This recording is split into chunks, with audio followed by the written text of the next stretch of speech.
Well, good evening everyone and welcome back.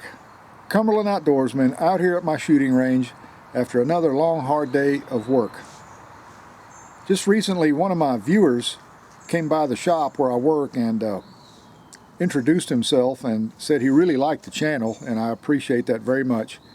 And he was wondering if I would possibly sell one of my rifles. And the one that he was really interested in is, as you well know, my favorite .22 rifle, and that's the Remington Model 581. Now, I've got a few of them in my collection, but I'm really not interested in selling any of my guns, so I told him, I said, you know, they're still out there, they're still available, and you'll run across one if you just get out there and look. And he did, and that's what I've got on the table here.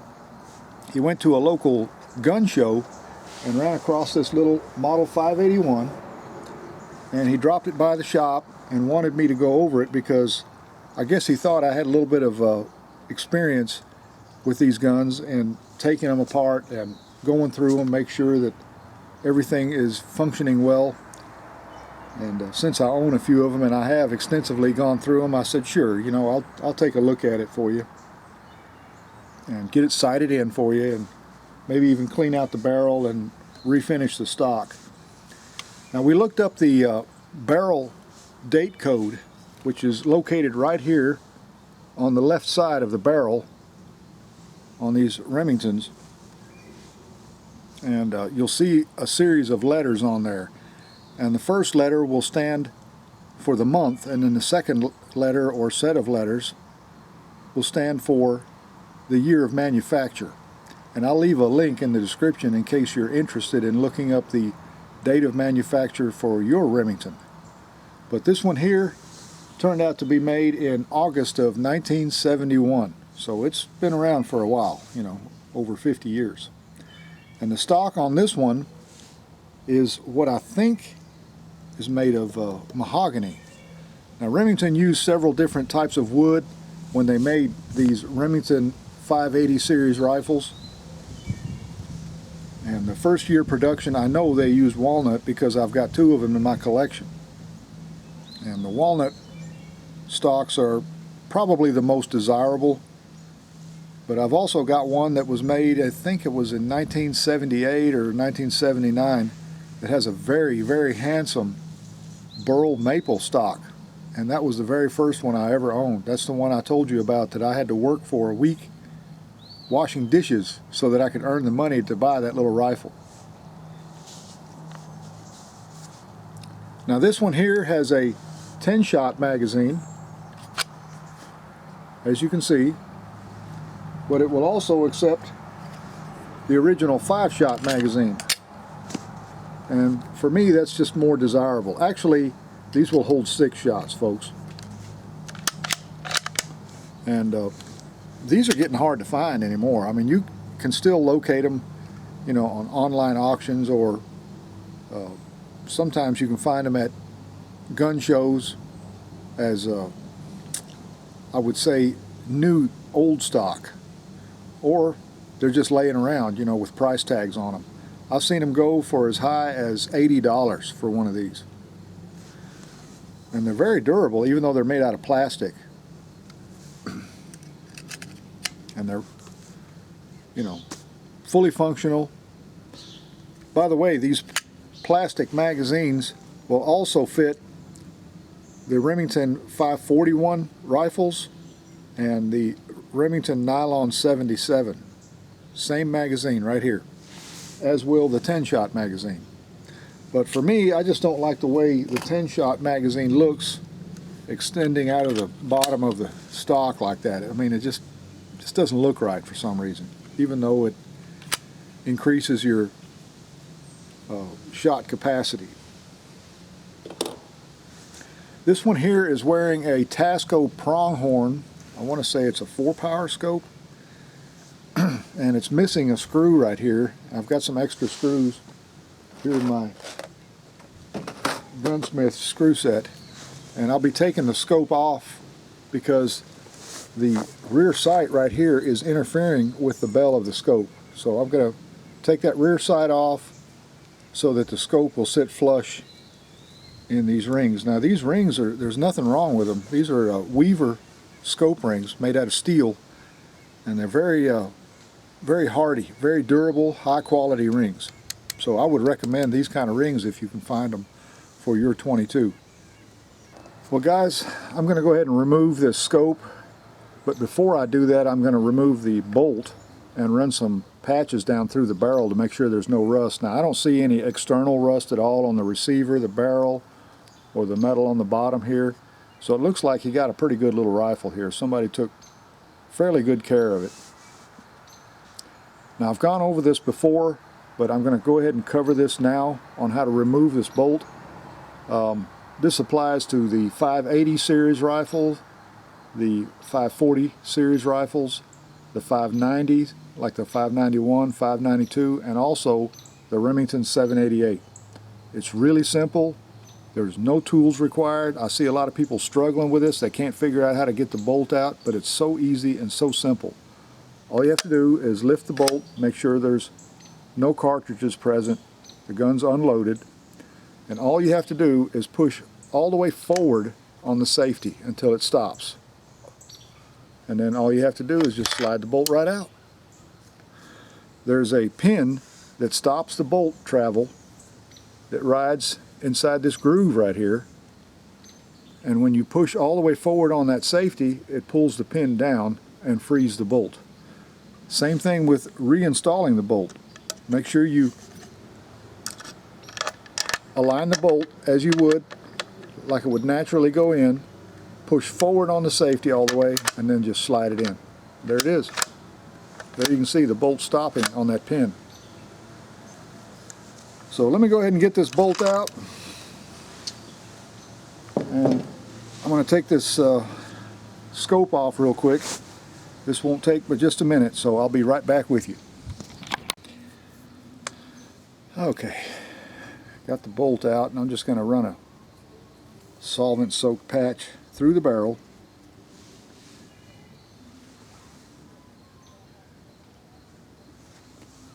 I don't really want to run a brush through it because it's not really that necessary with a 22 barrel unless it's really cruddy.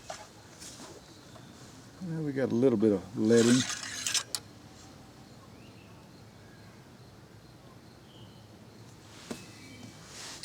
Something's still in the barrel here. I always like to use these high quality cotton patches, you know, like I've got here.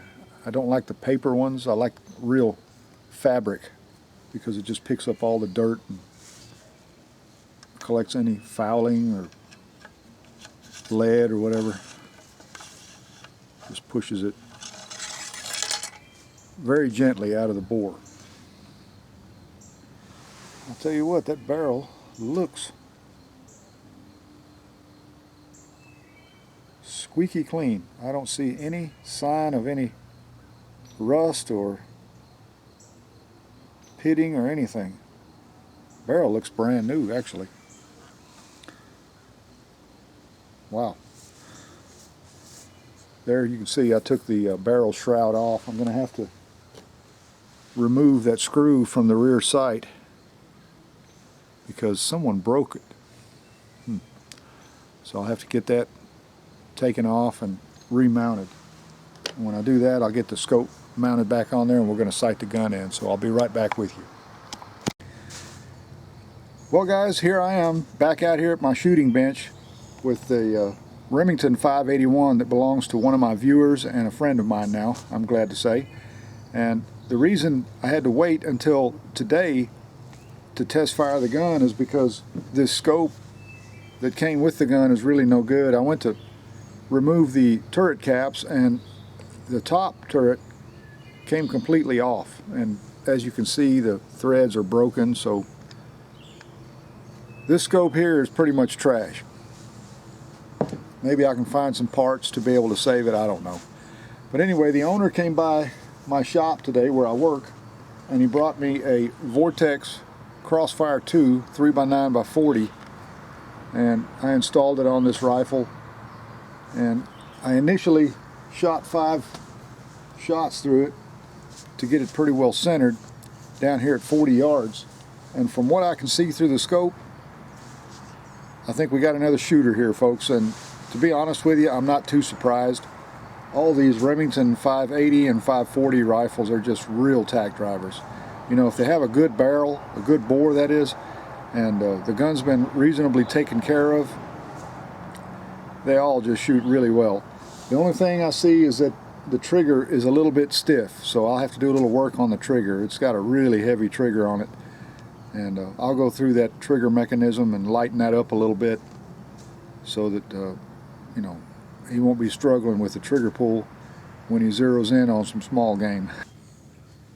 So let me go ahead and shoot another 5-shot group, and we'll see what the accuracy potential is using this CCI standard velocity ammo. As I mentioned before, this is the ammo that I like to test all my 22s with. And we'll see if we can keep them all in the bullseye at 40 yards. Okay, I got another target set up there, as you can see. Let me get zoomed in on that. Now you can see all the individual bullet impacts as they happen.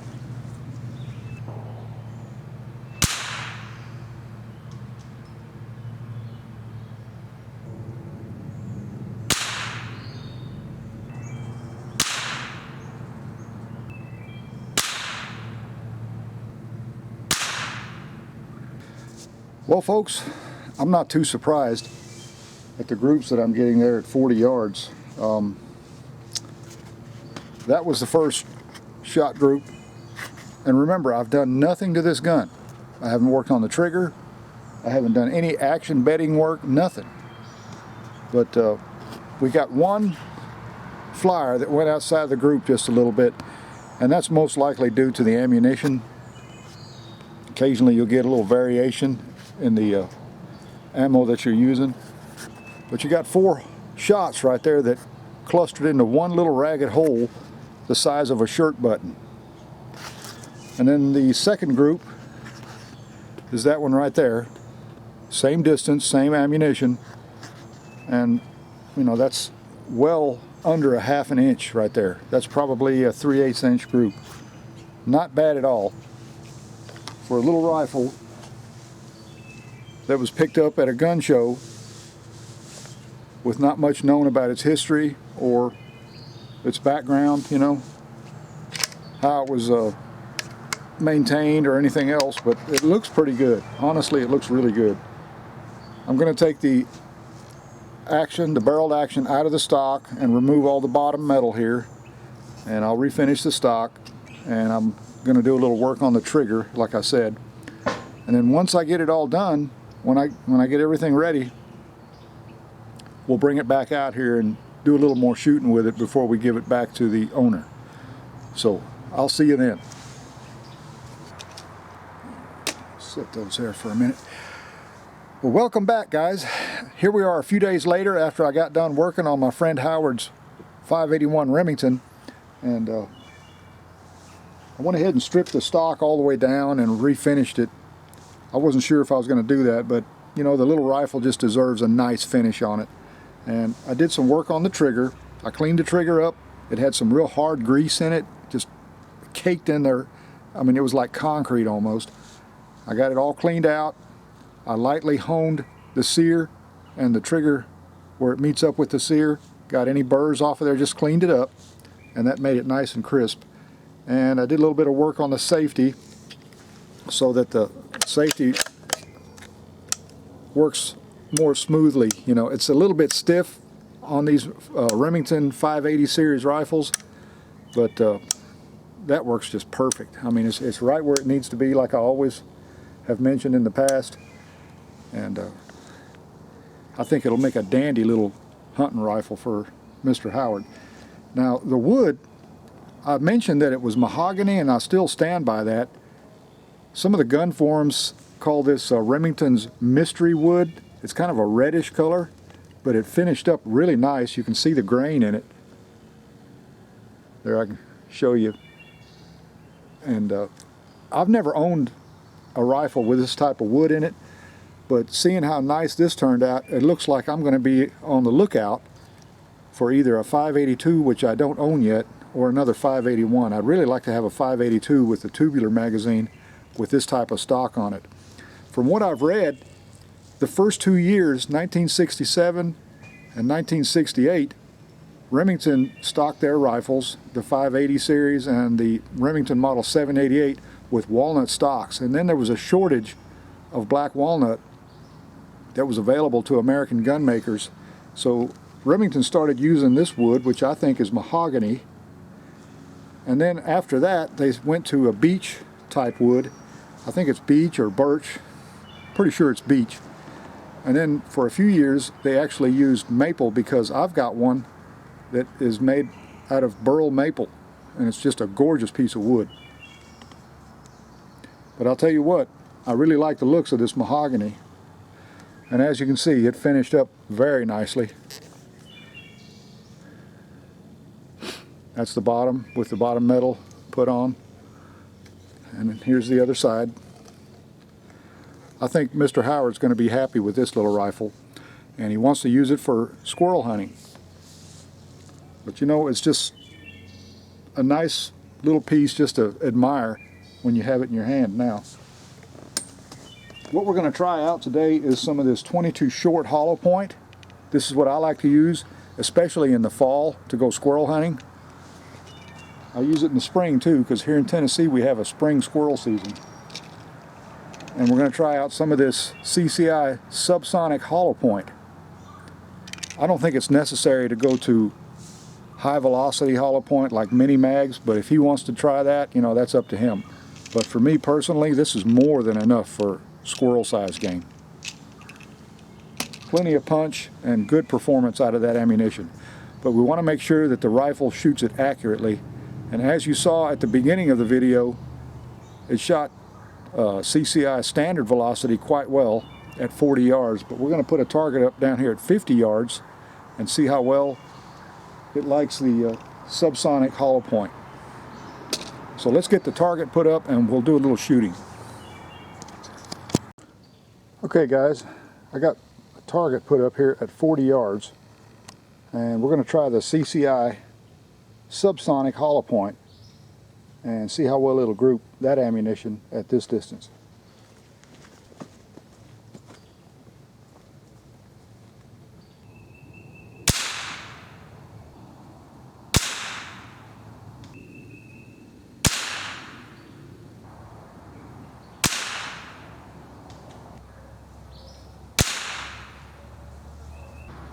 Wow, look at that, folks. Now that's a group. That first shot that hit just slightly to the left was the first shot on a clean barrel. But look at that. That's 4 shots into an aspirin tablet at 40 yards. I'm going to flip this around, and my point of aim is going to be down here now because the gun's shooting just slightly high at 40 yards. So we should be able to get them all in here. Let's see how well she does.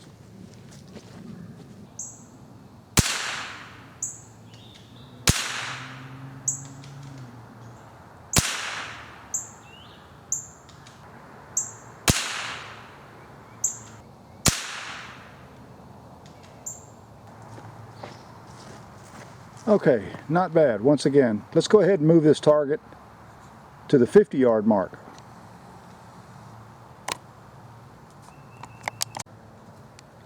Okay, here we are at 50 yards, and we'll see how well this Remington will do with the CCI subsonic hollow point.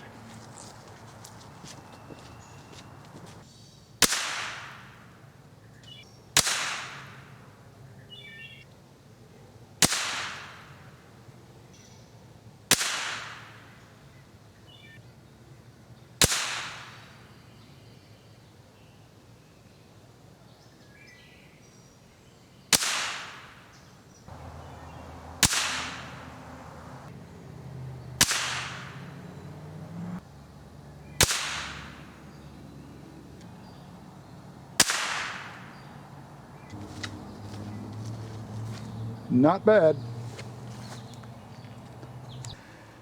Well guys, a while ago in this video I mentioned that I was going to test this 22 short high velocity hollow point by CCI, and I did using this rifle, but it just did not perform well at all. I mean, it was all over the place at 40 yards, so there was no point in even trying it at 50. But, you know, I have two other Model 581s that really like this ammunition and shoot really small groups with it.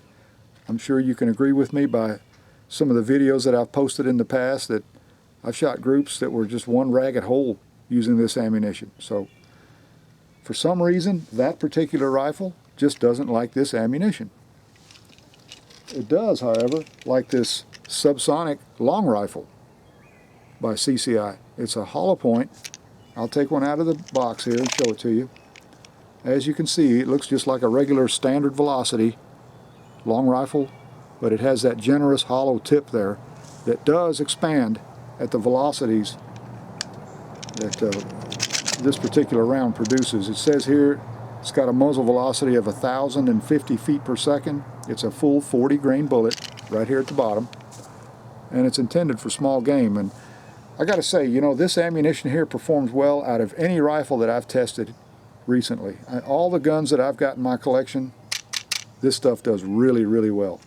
And let me tell you, when you hit a squirrel or a rabbit with it, it really does a number on them. I mean, it anchors them right on the spot. So CCI's got a great product here. And if you can find this ammunition, I'd recommend that you give it a try. The first 5-shot group at 40 yards was this one right here.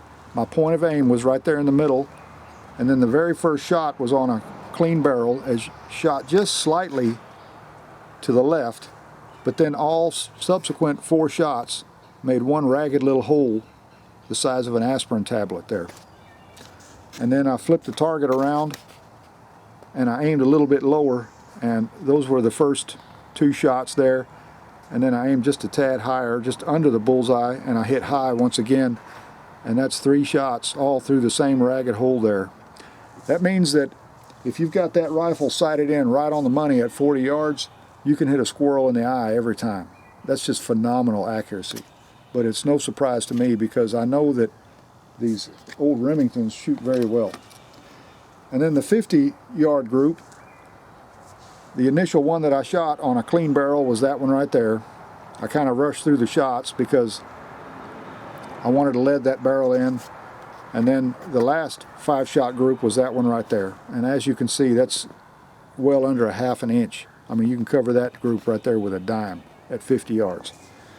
So, you know, these old Remingtons are not to be underestimated.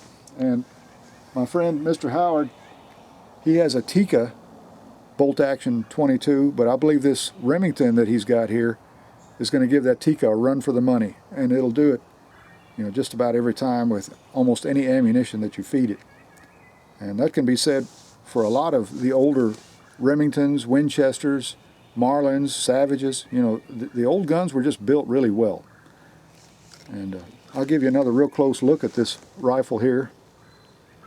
What I like is the color of the wood. You know, this is the natural color of this wood. I did not stain it at all. This is just true oil that I put on here. And like I said at the beginning of the video, I think it's mahogany. Some people say it's Remington mystery wood, but I believe, I'm pretty much 99% sure that it's mahogany. And I just really like the grain of the wood and the color of it. So anyway, folks, thanks a lot for coming along. I really appreciate you watching. I hope you enjoyed this. And remember, if you like to go hunting, fishing, camping, shooting, hiking, whatever your outdoor pursuit might happen to be, I hope you enjoy it as much as I do. And until next time, remember, hit the like button, smash that bell icon, and subscribe. That way you'll know when more videos like this one will be coming your way. So until next time, y'all take care of yourselves, get out there and enjoy the great outdoors, and God bless.